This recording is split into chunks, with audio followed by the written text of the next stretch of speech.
Dugaan kekhawatiran jika Amin menang. Muslim Arbi.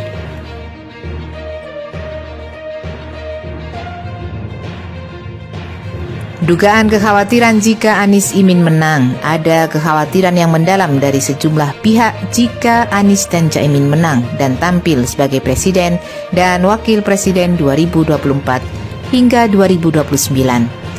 Kekhawatiran itu menghantui karena bisa jadi pihak-pihak yang hari ini di pemerintahan maupun pendukung sadar.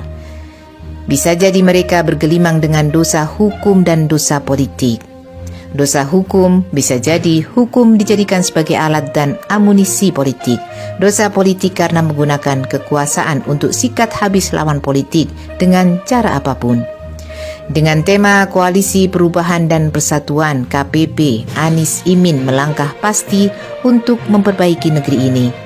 Tapi ada yang tidak suka, maunya lanjutkan. Tapi kalau ada yang berteriak, lanjutkan. Melanjutkan apa?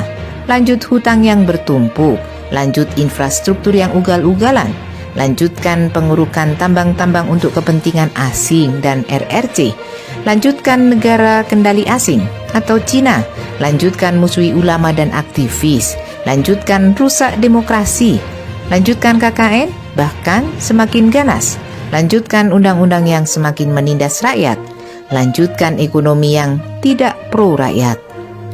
Lanjutkan rakyat bayar hutang dan negara semakin tersandra hutang. Lanjutkan negara di bawah kendali oligarki. Lanjutkan penguasa yang sering bohong dan nipu rakyat. Lanjutkan lagi rezim yang ijazah sekolahnya tidak jelas. Lanjutkan penguasa yang berdansa-dansi ala pesta istana, sedangkan rakyat mati kelaparan di mana-mana. Nampaknya pihak-pihak yang berlumuran tangan kekuasaannya dengan merusak negeri ini. Kini semakin menguat gerakan pro rakyat, pro perubahan di negeri ini. Inilah yang ditakutkan penguasa. Kekuasaan apalagi yang mampu menghadang gerakan rakyat, meski selama ini mereka telah mengerahkan segala upaya, termasuk melalui perangkat hukum untuk menjerat lawan politiknya. Barangkali itulah bahayanya jika politik dan kekuasaan dibangun di atas fondasi rapuh selama ini. Sehingga enggan dengan ikhlas, kalau berhenti berkuasa pasti masuk penjara. Sehingga jurus jegal menjegal pun tetap digunakan, meski itu bertentangan dengan akal sehat, nurani dan etika berpolitik sekalipun.